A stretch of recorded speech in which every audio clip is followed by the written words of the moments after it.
Bago tayo magsimula, gusto ko po sanang malaman sino po yung first time na marinig ang Ultimate Kaiser Health Builder. Or kahit narinig mo na siya pero hindi mo pa rin masyadong naiintindihan how it works. Hi, ako nga pala si Nel Sembrano Lontok. Dati akong accountant na ngayon ay isang online entrepreneur and financial educator sa IMG. And dito sa channel ko, nagbibigay po ko ng personal finance tips for beginners at mga tips kung paano ba ako nagkaroon ng time freedom doing the mission of IMG. Kung sa tingin mo makakatulong itong channel ko sa'yo, panoorin mo itong video na to hanggang dulo. Pag-usapan muna natin ano ba yung concept ng long-term healthcare at bakit natin siya kailangan. 22 po, most probably ganyang edad tayo nag-start magtrabaho. Tapos 60, di ba? Usually, magre-retire tayo. During that period, yun po yung tinatawag natin na productive years. Diyan po yung malakas yung katawan natin. Diyan po yung, yun nga, nagtatrabaho tayo. Meron po tayong sweldo, meron tayong active income. So, okay tayo dyan. Yan din yung time po na sana may chance na makapag-ipon tayo kasi yan po yung productive years natin. Diyan sa period na yan, from 22 to 60 or 65, depende po kung anong edad nyo gustong mag-retire, ang meron po tayo dyan is short-term healthcare.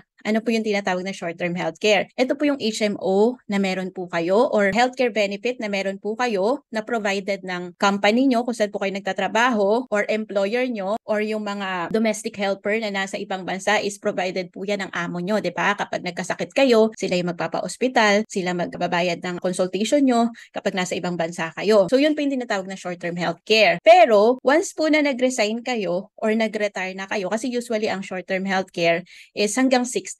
Though meron naman tayo makukuha ng mga short-term healthcare which is yung senior care para sa mga 61 and up, pero most of them international HMO company at masyado pong mahal. Usually po kapag nag-retire na tayo, hindi naman natin nabibitbit, 'di ba? Hindi naman natin namamana yung HMO na meron tayo habang nagtatrabaho tayo. Yung long-term healthcare, papasok yung purpose nito from 61 or kung kailan po kayo magre-retire, kung hanggang kailan po tayo na magstay dito sa Earth, so 80 or more. Yan po yung time dito sa period na to, mas kailangan natin ng healthcare. Tama po ba? So bakit? Kasi yan na yung retirement years natin. Yan na yung sakitin na tayo, mas kailangan na natin ng tulong, mas kailangan natin ng helper kasi kung physically mahina na tayo that time, kahit naman na parang healthy living tayo, physically talaga medyo may limitasyon na yung mga galaw natin dahil nga retirement years na. Siguro mga 60 to 70 okay pa yan. Pero pag nag 70, 80 or hanggang 100 na, yan na yung time talaga na mas lapitin na tayo ng sakit. Doon po papasok yung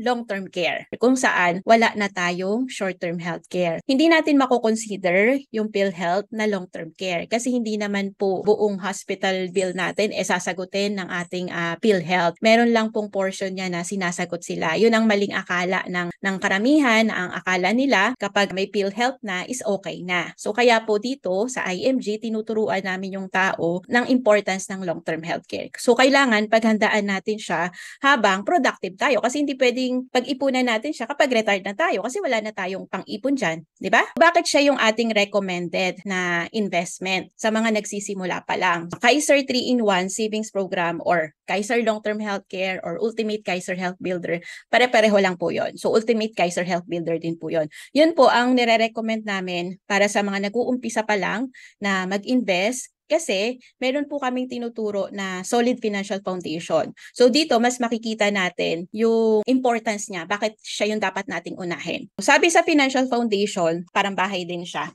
Kailangan matibay yung pundasyon natin para anumang bagyo, anumang earthquake, or anumang sakuna ang mangyari, hindi agad yan guguho kasi matibay yung pundasyon. Ganon din po ang ating finances. Kailangan matibay din yung pundasyon niya. Dapat daw positive yung cash flow natin. Kailangan mataas. May dalawang paraan para madagdagan yung cash flow natin kung hindi po sapat ang ating income pang-invest. Una is pwede po tayo magtipid. Paano kung sobrang tipid na tayo, kulang pa rin yung ating pang-ipon? So anong gagawin natin? So pangalawang paraan po para madagdagan yung cash flow natin is magkaroon po tayo ng extra income using our spare time. Kapag meron na daw tayong extra income, mag-start na tayo na mag-ipon, mag-invest, mag-start na natin na i-build yung financial foundation. Ang nire-recommend namin na unahin is healthcare. Ito lang din yung natutunan ko 11 years ago. So, importante yung healthcare. Mamaya pag-uusapan natin tong computation na to. So dapat daw ang long-term healthcare natin, annual income times 5. Kung sumisweldo daw tayo ng 30K per month, annual income times 5 nun is 1.8 million. After daw natin matapos sa ating long-term healthcare, importante po na meron tayong term life insurance. So napaka-importante na i-protect natin yung ating income kung sakaling mawala siya, 'di ba? Dahil kung breadwinner po tayo. Anyway, hindi naman natin habang buhay nakakailanganin ang income protection or life insurance. Kapag napataas na natin yung ating savings or investment, yung retirement goal natin, na-achieve na natin, no need na to insure yung sarili natin. So, annual income times 10 daw yan. Tapos, kapag may utang daw tayo, habang nagbabayad tayo ng utang, buuin muna natin yung 50K na emergency fund para hindi tayo mabaon sa utang. Kasi normally, kaya ang isang Pinoy nababaon sa utang kasi kapag may dumating na emergency, may masira sa bahay, masira yung sasakyan, magkaroon ng bagyo, earthquake, or ano man, mangungutang, di ba? Para lang mapagawa yung mga nasisira. Pero kung may emergency fund ka, hindi mo kailangang mangutang dahil meron kang emergency fund. Tapos, at the same time, unti-unti, binabayaran natin yung utang natin. Kaya napaka-importante na dagdagan natin yung cash flow natin. Ito talaga magsusolve ng lahat ng problema natin, increasing cash flow. Kapag bayad na natin lahat ng utang natin, that's the time na pwede na natin buuin yung ating full amount na emergency fund, which is 3 to 6 months ng expenses natin. Kung sumusweldo daw tayo ng 20K every month times 3 months, so 60 to 120K, dapat meron tayong full amount na emergency fund. And after that, kapag okay na yung nasa baba, saka tayo mag-i-invest. Dapat daw, ang goal natin for our retirement is annual income times 20. Ano-ano ba yung mga investment like mutual funds, stock market, real estate? Ito yung mga long-term na mga investment. Ibig sabihin, bago tayo mag-invest, importante na meron tayong healthcare, may life insurance tayo, meron tayong emergency fund para in case yung mga nabanggit ko kanina na pwedeng magpabagsak ng ating bahay or ng ating financial foundation, may protection po yung ating investment. Sisimulan mo siya dito sa baba, pataas. Hindi naman siya overnight na binibuild. So, unti-unti po ang pag-build nito. So, that's why, ito po yung recommended namin na investment para sa nagsisimula pa lang. Kasi siya yung pinakapundasyon talaga eh. Health is wealth. Kapag po tayo ay nagkasakit at wala tayong pambayad sa ospital, so hindi rin tayo makakapagtrabaho, di ba? Hindi rin tayo mabilis nagagaling kapag ganun. Tatlo po yung ating major financial needs. So una, kapag tayo po ay breadwinner, if something na may mangyari sa atin, sino po ang magte-take care sa family na may iwan? Anong solusyon dapat ang meron tayo dyan? So dapat merong kapalit yung income na nawala. Life insurance yung solusyon natin dyan. Yun po yung instant money.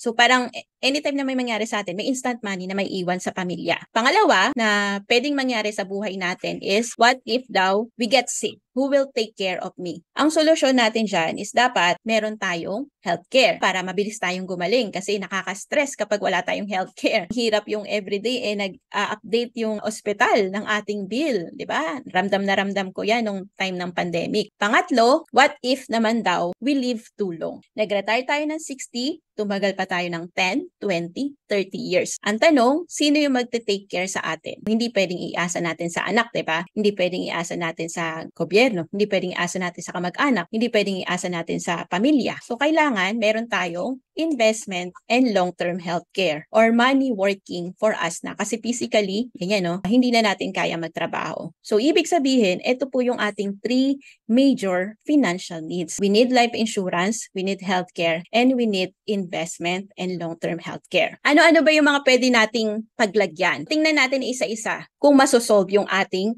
3 major financial needs. Kung sa bangko lang tayo mag-iipon, meron ba tong growth? Wala, di ba? Safe ba sa bangko? Safe hanggang first 500,000 pesos kasi yun yung covered ng PDIC. So safe naman siya at hindi siya magne-negative. Konti nga lang yung itinaas niya. May healthcare po ba sa bank? Wala, di ba? Life insurance, insured ba tayo kapag meron tayong savings or deposit sa bangko? Wala po, di ba? How about mutual fund? May growth po ba sa mutual fund? Yes. Kumikita ang pera natin sa mutual fund. Safe ba ang pera natin doon or hindi ba siya magne-negative? Magne-negative siya, okay? Safe naman siya dahil liquid naman yung pera natin doon. Pero ibig sabihin nun, pwede siyang mag-negative. Kasi pwedeng bumaba yung market, pwedeng maging less than yung pera natin kaysa dun sa in-invest natin. Tulad nitong nag-pandemic, di ba? Bagsak yung market. May healthcare ba sa mutual fund? Wala. Kasi pure investment lang. May life insurance ba sa mutual fund? Wala.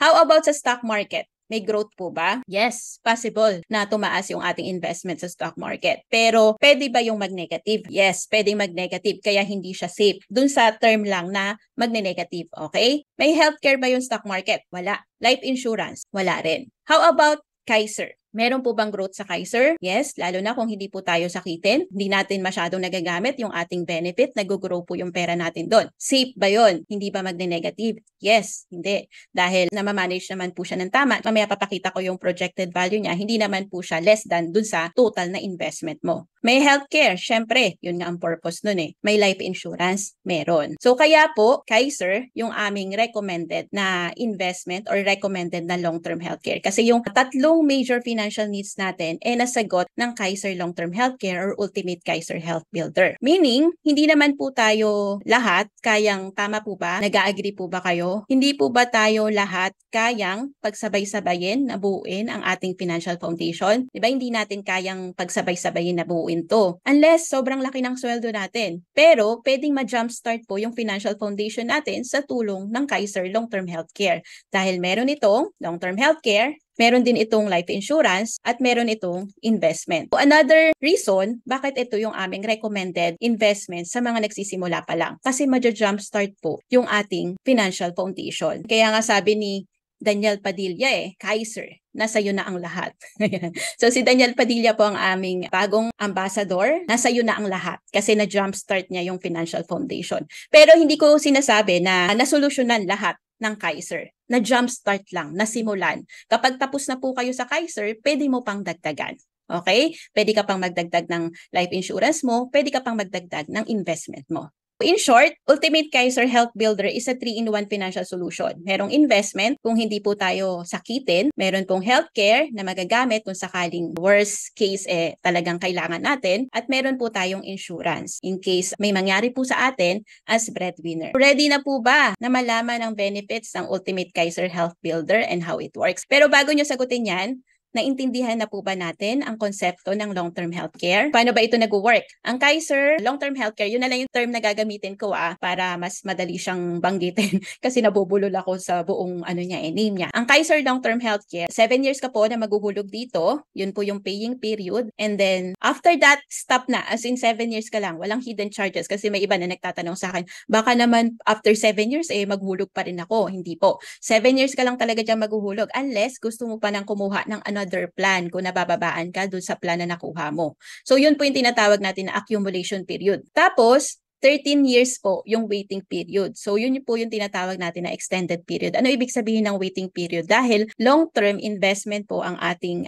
Kaiser Long-Term Healthcare. So we need to wait na mag-mature yung ating plan. So mamaya pag-uusapan natin yung benefit during 7 years and during 13 years. Kaya siya tinatawag na 20-year investment program. Ito po yung summary of membership fees. Ito po yung summary of premium din na tinatawag. Kapag kayo po ay 10 to 40 years old ngayon at kukuha po kayo ng Kaiser, ang pinakamababang plan na pwede nyo pong kunin is K45. Pwede nyo po itong screenshot. Meron po tayong tinatawag na spot cash. Ibig sabihin ng spot cash, babayaran mo na yung buong 7 years, mas makaka-discount ka dito. Pero ito ay kung may budget ka na agad ngayon Pero kung wala ka pang budget at gusto mo na agad ma-cover ka, pwede ka naman mag-start with annual, semi-annual, quarterly, or monthly para covered ka na agad at tumatakbo na agad yung time, 'di ba, na pwedeng lumago yung pera mo. Start po na tayo dito sa monthly para mas ma-gets nyo yung discount. Kapag monthly kayo, kung K45, 2,647 per month. Kapag quarterly, parang may half a month ka dyan na discount. Kapag semi-annual, may 1 month ka dyan na discount. Kapag annual, may 2 months ka dyan na discount. Ibig sabihin, kung kukomputin mo tong dalawa, 2,647 times 10 lang. Kaya 26,470 yung annual ng K45. Gets? Kapag spot cash, mas mababa siya ng around 10% ng total premium ng annual. Okay? Kung ikukumpara mo naman siya sa monthly, ng around mga 25%. So, hindi yun yung sakto. Basta around ganung percent yung mas binaba niya. Tapos, pwede ka pa rin sa mas mataas na plan. Hindi ibig sabihin na ito yung pinakamababang plan na pwede mong kunin, yan ang kukunin mo. Pwede kang kumuha ng mas mataas na plan. Mamaya, papakita ko sa inyo magkano yung dapat na long-term healthcare fund nyo kapag nag-retire kayo para may idea kayo anong plan yung pwede nyong simulan. Kapag 41 to 50 years old ka na po ngayon, ang lowest plan na pwede nyong kunin is K60 plan. Magkakaiba lang po tayo ng amount. Syempre, the more na tumataas yung plan, mas mataas yung magiging membership fees niya or premium. Kapag 51 to 60 years old ka ngayon, by the way, ang pinakamababang edad na pwedeng mag-avail ng Kaiser Long-Term Healthcare is 10 years old, pero may kasama yan na payor. So, ibig sabihin meron yang payor na nasa legal age. Tapos, ang pinaka-old na pwedeng kumuha is 60 years old and hanggang 6 months. So, dapat bago pa tayo mag-60, mag-start na tayo. So, 51 to 60 years old, ang pinaka-lowest plan na pwede mong kunin is K75 plan. So, ito yung mga premium rate niya. Bakit naka-highlight itong K100? Kasi ito po ang aming recommended na plan. Ideal plan po ito. Though pwede ka sa mas mataas na plan. Mas maganda kung may budget ka para sa mas mataas na plan, mas better yon. Kasi wag mong tipirin ang iyong long-term healthcare. Para rin naman sa'yo yan. Meron din po tayong policy fee na 500 pesos per year for 7 years only. Kasabay din siya sa paghuhulog mo sa inyong Kaiser Long-Term Healthcare. Kung mag-i-spot cash ka, babayaran mo na rin yung buong 7 years. So, 3,500 na plus the spot cash na premium rates dito. Pag-usapan na po natin yung benefits nyo during 7 years or accumulation period. First 7 years, after 1 year nyo po na maghulog, so kung nag-annual po kayo, makakakuha na kayo agad ng mga benefit na to. Pero kung nag-monthly po kayo, kailangan matapos nyo muna yung 12 months para ma-avail nyo po yung mga benefits nyo during 7 years. Pero may exception. Kapag po kayo ay OFW, since hindi naman po kayo lagi nauwi dito sa Pilipinas at sakto, nag-monthly lang po kayo, pero naka 6 months pa lang po kayo nahulog, pwede nyo pong magamit yung free APE nyo na agad. At kasi hindi naman po kayo madalas nauwi dito sa Pilipinas, di ba? May exception po yung mga OFW. Meron po kayo dito na free APE. Ano yung mga kasama dito? Eto. So, dapat po ma-administer siya sa accredited clinic. Basic 5, physical examination, chest x-ray, routine fecalysis, routine urinalysis, complete blood count. And then, meron din pong ECG for members above 35 years old, pap smear for female members above 35 years old or as required. Dapat po naka 1 year kayo nahulog except kung OFW. May free dental benefit din po kayo. Ano yung mga kabilang dito sa dental benefit? Meron po kayong unlimited dental check-up. Basta po sa accredited clinic, kailangan sa accredited clinic, may unlimited po na simple tooth extraction. So yung bunot, only,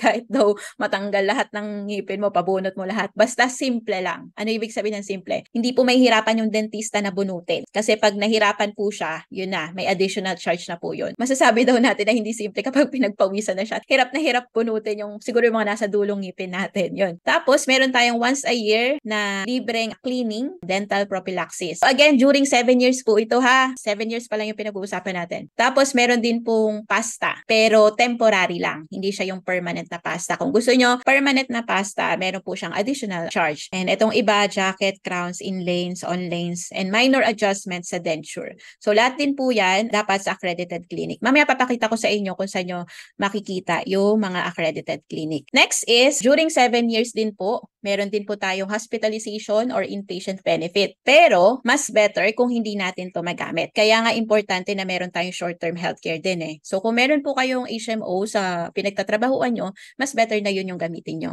Kasi ito, kapag hindi natin nagamit yung hospitalization, meron tayong benefit limit dito during 7 years. Every year may limit. Mamaya papakita ko yung sample na amount. Pag hindi nyo po nagamit yan, meron pong incentive na ibibigay sa inyo si Kaiser. 85% ng contract price nyo, ibabalik po on the 20th year, on maturity. Ibig sabihin, guaranteed, 85% po may return o premium. So, yun po yung sinasabi natin na kapag hindi ka naman sakitin, meron bonus na ibibigay sa'yo si Kaiser. So, dahil hindi mo nagamit yung hospitalization or annual benefit limit mo during 7 years. Next is covered na rin po kayo dyan ng term life and accidental death insurance. Mamaya, papakita ko yung sample. Kapag po ang cost ng death is aksidente, doble po yung matatanggap ng beneficiary nyo. Tapos, meron din pong tinatawag na waiver of installment due to death and permanent disability. Let's say po, may nangyari po sa atin as a plan holder, tapos naguhulog pa lang po kayo, 'di ba? 7 years yun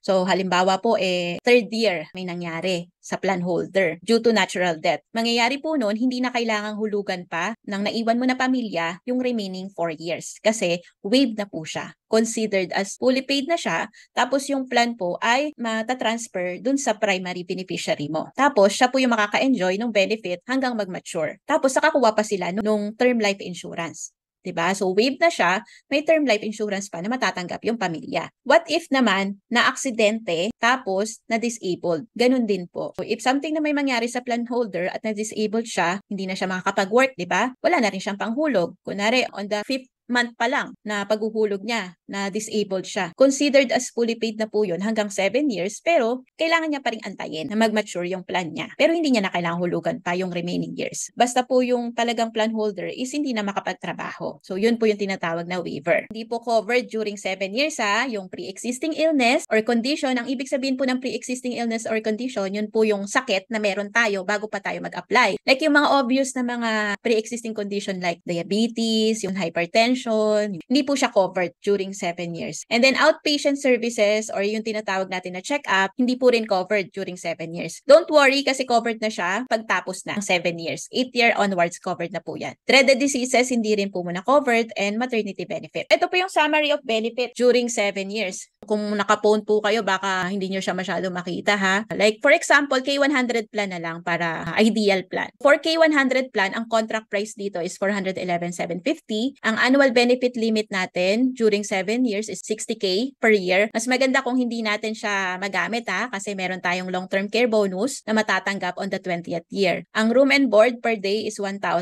Term life insurance, 450,000. Kung ang cause ng death is accident, additional 450,000. Okay, yan po yung sample. So meron po dito hanggang K150 na plan ang pinakita ko dito. Pag meron po kayong gusto na plan na mas mataas pa, mamaya po sasabihin ko kung paano po kayo makaka-request ng libreng quotation para po mabigyan po kayo ng quote para sa mas mataas na plan kung gusto nyo mas mataas na plan. So after 7 years po na paghuhulog nyo, makakatanggap na po kayo dyan ng Visa card tsaka Certificate of Full Payment. Kapag na-approve na po yung application nyo, upon approval of your application, meron po tayong tinatawag na Online Policy Management System. So, ibig sabihin nito, yung Online Policy Management System, mamaya papakita ko yung loob, meron ako dito ng screenshot para makita nyo. Kasi paperless po ang Kaiser. So, ayaw niya na masusunog yung policy, contract, ganyan. Kasi kapag kunwari nabaha, di ba? So, ang gagawin mo, hingi ka pa sa office, ang hirap makahingi. So, ang ginawa ng Kaiser, paperless na. Lahat ng ating contract, policy, payment history, and official receipt, pwede po natin makita sa ating Online Policy Management System. Benefit card, schedule of benefits, list of accredited hospitals and clinics, nandun na po sa loob ng Online Policy Management System nyo.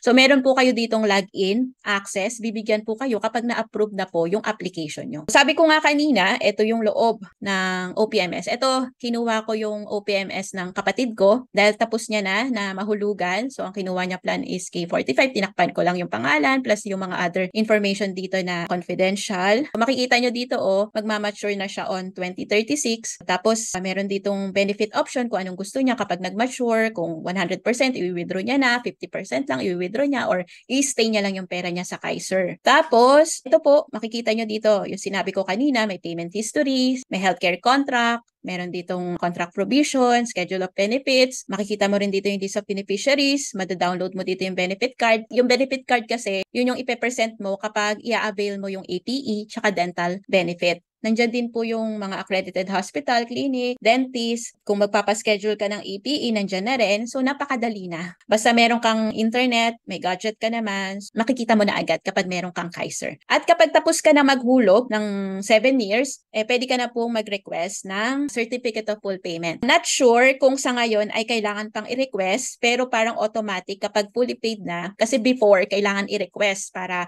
malagay po yung Certificate of Full Payment. Pero I think ina-upload na agad nila kapag fully paid na, mabuview nyo na agad yung Certificate of Full Payment. Yun dyan, mamaya papakita ko yung sample sa akin. Tapos makakapag-request na rin po kayo ng Visa card. So yung Visa card, yun po yung maipipresent nyo kung sakali na, wag naman sana, kung gamitin nyo yung inyong Kaiser from 8th year hanggang onwards. Ito po yung sample ng Certificate of Full Payment ko. Nandiyan yung pangalan ko. Yung maturity ko po malapit na, 2027, 4 years from now. Tapos ito po yung Visa card. So ngayon ko lang napansin, yung validity niya, February 2023. Kaya nag-request ako ng bago. Okay? And yung pangalan ko pa dyan is nung time na single pa ako. Kailangan na mag-request. Okay? So yan po yung sample ng Certificate of Full Payment tsaka Visa card. Now, pag-usapan naman natin, ano na yung benefits nyo from 8th year to 20th year. Sabi ko kanina, dito covered covered na po yung hospitalization or inpatient benefit, covered na rin po yung consultation or outpatient benefit, yung pagpapacheck up lang. Meron pa rin po kayo ditong term life and accidental death insurance. Hanggang 20th year yung term life insurance and accidental death. Unless po kung 56 ka kukuha kung 56 years old na po kayo ngayon hanggang 60, before 75 years old lang po kayo covered. So syempre medyo risky na din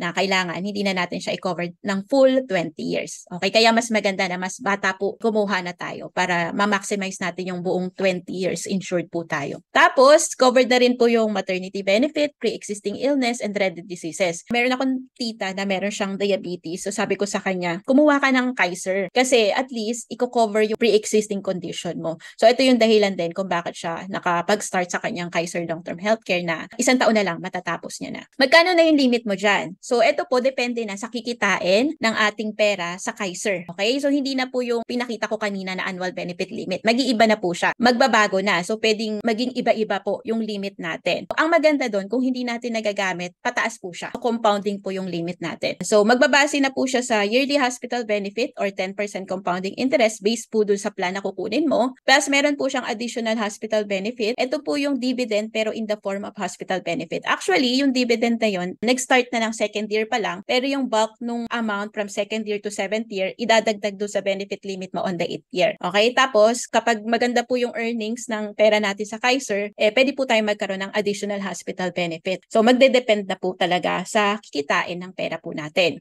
Kaya mas better pa din na meron tayong pang regular use, which is yung short-term healthcare. Kasi ito, ang pinaka-purpose talaga nito, para sa ating long-term healthcare. Okay? Yun talaga yung pinaka-sinusolve niya na problema. Ito po yung summary of benefits. Titingnan nyo dito yung extended period. Projection lang po ito ha. So, pwede po magbago. So, ito po yung projected value niya. Pwede pong bumaba. Ito lang po yung projected value na binigay po sa amin ng Kaiser. For example, sa K100 plan, again, covered pa rin po tayo dyan ng 450,000 na life insurance, accidental death insurance sa 450,000. Tapos ito yung total yearly hospital benefit na 8th year to 20th year. Hindi ko na mapapakita po yung yearly ha, kasi total na po yung naibibigay sa amin ng Kaiser. Projected value ng total yearly hospital benefit. So, around ganitong amount. Tapos yung additional hospital benefit, almost 600,000. Nakaspread siya from 8th year to 20th year. Ang mindset ko rin sa Kaiser long-term healthcare ko, hindi ko na tinitingnan yung limit niya during extended period kasi sabi ko, hayaan ko lang yun para pag nag-mature, buo yung pera ko. Kasi kapag nagagamit natin siya during extended period, nababawasan din yung ating limit dito. So kung magkano man yung matitira dyan, yun na yung matatanggap natin on maturity. Next is pag-usapan naman po natin kapag na-mature na po yung Kaiser long-term healthcare nyo. So after 20 years, good as cash na po yung pera nyo. During 7 and 13 years, hindi po siya withdrawable ha. Malinaw po sa atin yun. Hindi siya withdrawable. Hindi siya katulad ng bank savings or mutual fund na anytime pwede nating ma-withdraw. So talagang dapat intended siya for our long-term healthcare. Pero on maturity, good as cash na siya. So, pwede na natin siyang i-withdraw lahat. Pwede rin naman po 50%. I-withdraw natin, 50% iwan natin para possible pa rin na mag-earn ng interest. Pwede din naman iwan natin lahat, yung 100% kung bata pa naman tayo ngayon, nakukuha at hindi pa naman natin kailangan yung long-term healthcare. Tapos, meron po tayong tinatawag na guaranteed long-term care benefit. Depende po to sa Kaiser plan na kukunin natin. Ibig sabihin ng guaranteed, whether magamit mo siya ng 7 years, 13 years, meron po kayo matatanggap na long-term care benefit. Meron po tayong guaranteed long-term care bonus if yung annual benefit limit nyo po during 7 years, ito yung sinabi ko kanina, kapag hindi po nyo nagamit yung annual benefit limit nyo during 7 years, 85% of the contract price ibabalik sa'yo on maturity. So ito po yung return of premium on maturity. So ito po yung incentive or bonus. Guaranteed po yan. Tapos, ito po projected amount, okay? Hindi ko po magagaranteed kung magkano yung eksaktong amount dito sa unused accumulated hospital benefit. 'Di ba po kumita yung pera natin from 8 to 20th year. Yung hindi natin nagagamit, nag-accumulate siya, nagko-compound siya. Yung total unused accumulated hospital benefit natin na hindi nagamit, matatanggap po natin yan on maturity. Kasama siya sa maturity value. So, ito po yung sample for K100. For K100 na sample plan, yung guaranteed long-term care benefit nyo po dito is 100,000. Kasi po yung plan is K100, kaya 100,000. Kapag ang plan nyo po is K60, 60,000. Ibig sabihin, the more na tumataas yung plan, the more na tumataas yung guaranteed long-term care benefit. Tapos, yung guaranteed long-term care bonus, kung hindi nagamit yung annual benefit limit during 7 years, 85% nung contract price. 85% na itong 411,750. Kaya po 350,000. Yung total yearly hospital benefit and total additional hospital benefit, ito po projected amount. Binaba ko lang itong amount na to dito kasi yan naman yung total din from 8th year to 20th year. So ito projected amount po ito. Again, pwede pong mas mababa dito. So, ang projected value po in 20 years is almost 1.2 million. Kaya po siya yung ideal plan kasi at least kapag nag-mature po yung K100 plan mo, meron kang 1 million na funds sa long-term healthcare mo. Kaya siya yung recommended. Kung gusto po natin mas mataas na maturity value, edi kunin po natin yung mas mataas na plan. Pero kung ang budget lang natin is nasa K50 at pasok naman tayo sa K50, okay lang yun. At least masimulan po natin talaga siya. Tapos kapag natapos yun na yung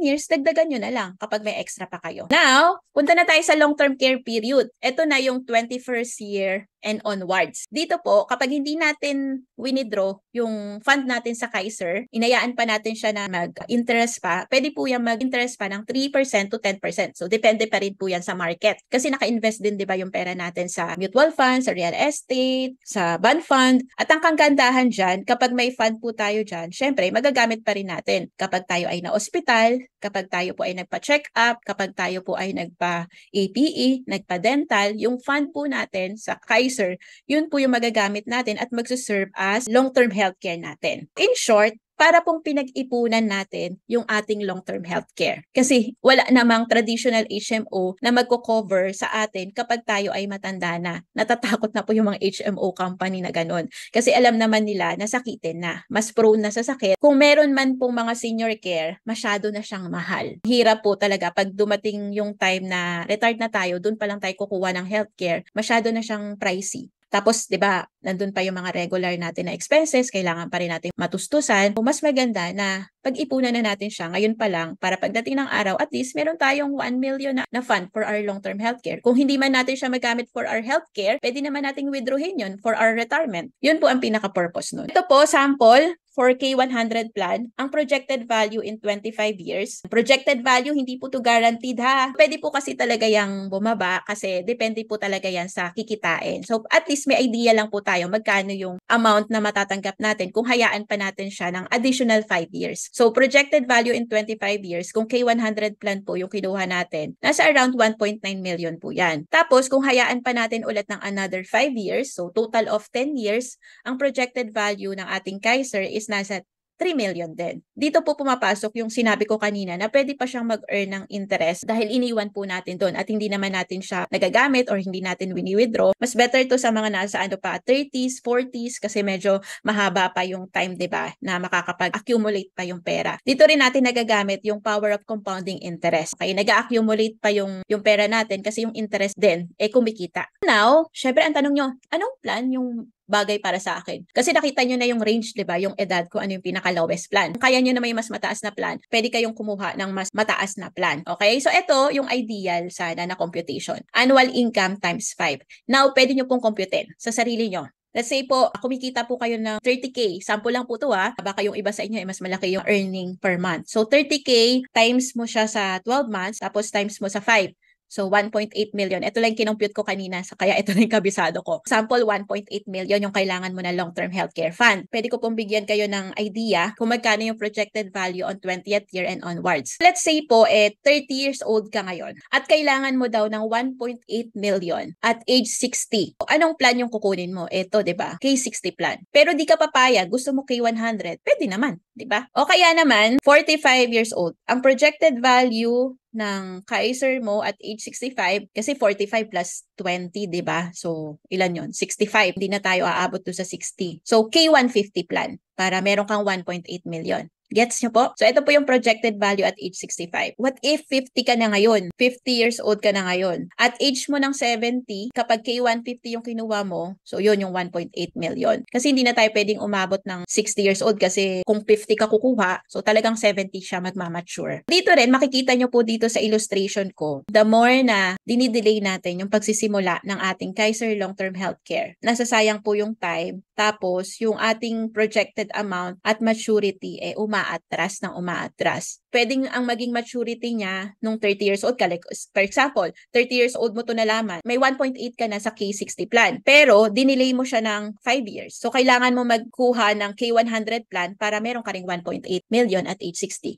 Gets? Yun yung pinapakita ng illustration na to. Pero makikita mo rin dito kung ano yung plan na pwede sa'yo based on computation ng annual income mo. Gets po? So, kung gusto nyo ng mas detalyado na computation ng benefits nyo and kung magkano yung magiging projected amount ng Kaiser nyo, mas better po kung mag-request po kayo ng free quotation doon sa tao na nag-invite sa inyo in this webinar. For those po na wala pang Kaiser Long-Term Healthcare at interesado po kayo na magsimula, pwede po kayo mag-request doon sa tao na nag-invite sa inyo dito para mapag-aralan nyo po ano yung magandang plan para sa inyo. Tapos, if ready na po kayo magsimula at gusto nyo na magsimula, pwede naman po tayo mag-apply online. Kaya kahit po nasa probinsya kayo or nasa ibang bansa kayo, pwede po kayo mag-apply online. Okay? So, ito lang po yung mga kailangan nyo na information na ibigay doon sa tao na nag-invite sa inyo para po magawan po kayo ng e-application. And marami naman po tayong ways para makapag-start po kayo ng Kaiser Long-Term Healthcare nyo. Ask nyo lang po yung tao na nag-invite sa inyo dito sa webinar para mag-guide po kayo kung gusto nyo na pong magsimula sa inyong Kaiser Long-Term Healthcare. And congratulations sa mga nakapag-start na. Ito lang, few information ng about Kaiser. Baka gusto nyo malaman sino ba si Kaiser. Kaiser is a health maintenance organization, HMO, that provides quality healthcare to a wide range of client. Founded po siya noong June 8, 2004,